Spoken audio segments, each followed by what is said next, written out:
পরিযায়ী শ্রমিকের রহস্যজনক পরিণতির খবরে তীব্র ক্ষোভ উগরে দিয়ে অবিলম্বে অপরাধীদের গ্রেপ্তার ও দৃষ্টান্তমূলক শাস্তির দাবি জানিয়েছেন মুখ্যমন্ত্রী মমতা বন্দ্যোপাধ্যায়। কিন্তু কি এমন ঘটেছিল সেই প্রবাসের মাটিতে, যা শুনে খোদ মুখ্যমন্ত্রীও নিজেকে স্থির রাখতে পারলেন না? বুধবার দুপুরে পুনের করেগাঁও ভীমা এলাকায় যখন ২৪ বছরের সেই তরতাজা সুখেন মাহাতোর রক্তাক্ত দেহ উদ্ধার হয়, তখন শিউরে উঠেছিলেন প্রত্যক্ষদর্শীরাও। ধারালো অস্ত্র দিয়ে তার মুখ ক্ষতবিক্ষত করে দেওয়া হয়েছিল। কেন এক লহমায় শেষ হয়ে গেল পুরুলিয়ার বড়াবাজারের সেই যুবকের স্বপ্ন? অভিযোগ উঠছে কোনো ব্যক্তিগত শত্রুতা নয়, বরং নিজের মাতৃভাষা বাংলায় কথা বলাই নাকি তার জন্য কাল হয়ে দাঁড়িয়েছে। নিজের ভাষা আর শিকড়ের পরিচয় দিতে গিয়েই কি তাকে একদল মানুষের চরম ঘৃণার লক্ষ্য হতে হলো? পরিবারের একমাত্র রোজগেরে ছেলেকে হারিয়ে এখন দিশেহারা এক অসহায় মা বাবা।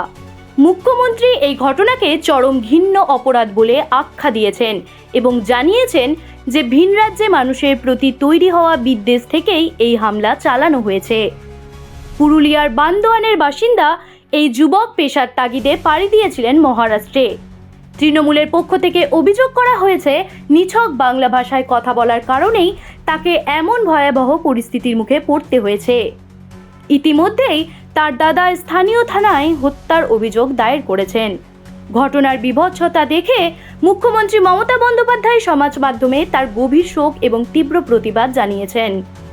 সব মিলিয়ে গোটা বাংলা আজ সেই শোকাতুর পরিবারের পাশে এসে দাঁড়িয়েছে।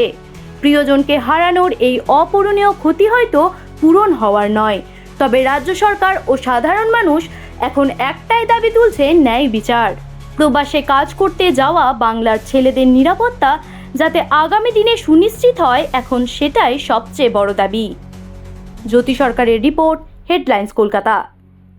আনন্দ আর ভালোবাসার দীপ্তিতে গড়া সমুজ্জ্বল পরমা, ঠিক তোমারই মতো। শ্যাম সুন্দর কোম্পানি জুয়েলার্স, আগরতলা, উদয়পুর, ধর্মনগর, কলকাতা।